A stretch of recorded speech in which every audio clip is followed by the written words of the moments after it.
ہمیشہ کے لیے کچھ بھی نہیں ہوتا۔ اپنے آپ کو دباؤ کا شکار نہ بنائیں۔ کچھ بھی ہو، کیسے ہی برے حالات کیوں نہ ہوں، وہ بدلیں گے اور ضرور بدلیں گے۔ کوشش کریں کہ آپ کے الفاظ خاموشی توڑیں لیکن کسی کا دل نہیں۔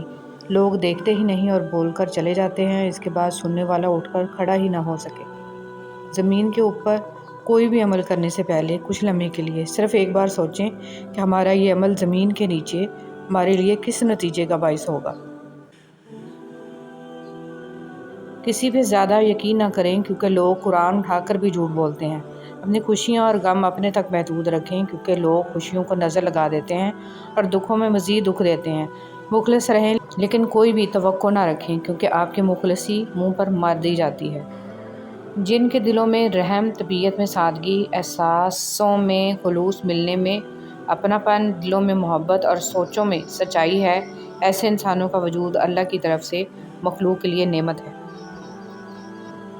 دعا دینا سیکھیں، آگے بڑھ کر سہارا دینا سیکھیں، دوسروں کے غم کو محسوس کرنا سیکھیں، اپنی اس میں کو ختم کرنا سیکھیں۔ زندگی چند لمحوں کا کھیل ہے، اس میں مسکرانا، دوسروں کے چہرے پر مسکراہٹ لانا سیکھیں، دوسروں کے ساتھ شفقت کرنا سیکھیں، فقط اللہ کی رضا کے لیے۔ جس دن آپ کو یہ پتہ چل جائے کہ بعض کاموں کا آپ کی مرضی سے نہ ہونا آپ کے لیے کتنا بہتر ہے، اس دن آپ کی بے سکونی ختم ہو جائے گی انشاءاللہ۔ اگر تمہیں ایک دوسرے کے اعمال کا پتہ چل جائے تو تم ایک دوسرے کو دفن بھی نہ کرو۔ اللہ نے تمہارے عیب چھپا رکھے ہیں، اس پر شکر ادا کرو۔ انسان کو کبھی بھی اپنے مخلص، پازیٹیو، ہمدرد ہونے پر افسوس نہیں کرنا چاہیے۔ ان سب خوبیوں کا صلہ اسے اگلے جہاں میں ملنا ہے۔ ان اوصاف پر خود پر فخر بھی نہیں کرنا چاہیے بلکہ الحمدللہ کہنا چاہیے کہ ہم بہترین خوبیوں کے مالک ہیں۔ کوئی آزمائش خالی ہاتھ نہیں جاتی، کبھی یہ صلہ دے جاتی ہے اور کبھی ٹل جاتی ہے، کبھی اللہ کے ہاں مقبولیت دے جاتی ہے اور کبھی دعا کرنے کا سلیقہ دے جاتی ہے۔ اللہ سبحانہ وتعالیٰ جو آزمائشیں بندے پہ ڈالتا ہے، ان میں سے کوئی ایک بھی انسان کو خسارے میں نہیں ڈالتی۔ زبان پہ شکر رکھیں، اللہ تعالیٰ بڑا مہربان ہے۔ الحمدللہ رب العالمین۔ رسول صلی اللہ علیہ وسلم نے فرمایا، جب بھی کوئی آدمی صدقہ کرتا ہے تو وہ 70 شیطانوں کے جبڑے توڑ دیتا ہے۔ جس شخص سے حسد کیا جاتا ہو، اس کے لیے سلامتی کی راہ یہ ہے کہ وہ حاسدوں سے اپنی نعمت کو چھپائے، جیسے یعقوب علیہ السلام نے اپنے لختے جگر یوسف علیہ السلام کو خواب مخفی رکھنے کی نصیحت کی تھی۔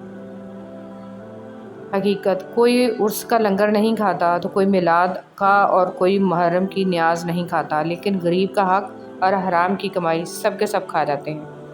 کچھ لوگ اپنی اکڑ کی وجہ سے قیمتی شے کھو دیتے ہیں اور کچھ لوگ رشتے بچاتے بچاتے اپنی قدر ہی کھو دیتے ہیں۔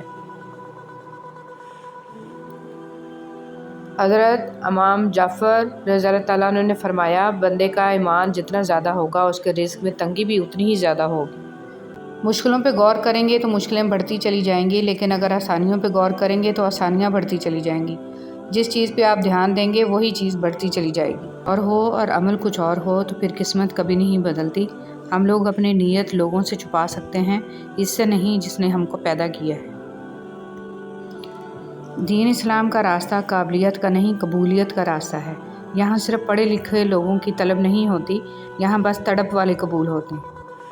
عورت اپنے شوہر کے گھر سے خرچ کرے تو کیسا ہے؟ رسول صلی اللہ علیہ وسلم نے ارشاد فرمایا، جب عورت اپنے شوہر کے گھر سے خوش دلی کے ساتھ بغیر فساد کی نیت کے کوئی چیز دے تو اسے مرد کے ثواب کے برابر ثواب ملے گا، اسے اپنی نیک نیتی کا ثواب ملے گا اور خازن کو بھی اسی طرح ثواب ملے گا۔ راستے میں سے تکلیف دہ چیز کا ہٹانا۔ رسول صلی اللہ علیہ وسلم نے ارشاد فرمایا، ایک شخص راہ میں جا رہا تھا، اس نے راہ میں ایک شاخ دیکھی کانٹوں کی تو اس کو سرکا دیا۔ اللہ تعالیٰ نے اس نیکی کو قبول کیا اور اس کو بخش دیا۔ صبح اخبار کی جگہ اگر آپ قرآن مجید کے مطالعے کا معمول بنا لیں تو معلوم ہوگا کہ اصل کام کی خبریں تو قرآن مجید میں ہیں۔ نفرت ایک مردہ ہے جسے لوگ اپنے دلوں میں رکھ کر دلوں کو قبرستان بنا لیتے ہیں۔ جہنم کا پتھر کھانے والے لوگ۔ رسول صلی اللہ علیہ وسلم نے فرمایا، جو شخص اپنا مال بڑھانے کے لیے لوگوں سے مانگے تو یہ مال قیامت کے دن اس کے چہرے پر خراش ہوگا اور وہ جہنم کا ایک گرم پتھر ہوگا جسے وہ کھا رہا ہوگا، تو جو چاہے اسے کم کر لے اور جو چاہے اسے زیادہ کر لے۔